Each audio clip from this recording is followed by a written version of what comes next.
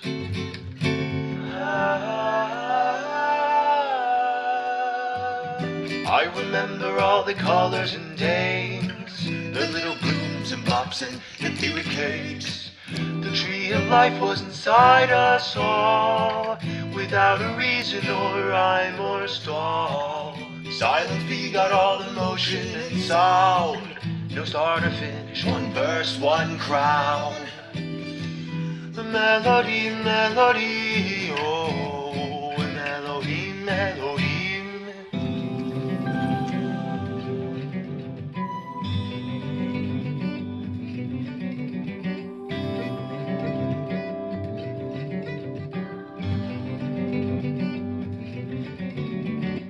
You're looking to merge dark, you're looking to find light, you're looking to be it, you're looking to find I. But what if it's not what you've seen in your mind's eye? And take it a step at a time.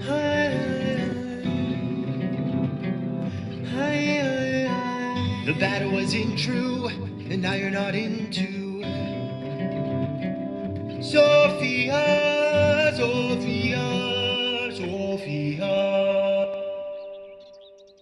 I come bringing gifts wrapped around my neck. I won't easily forget what a masterpiece flowers beset. These barren lands are just illusory hands, and when I wake up, she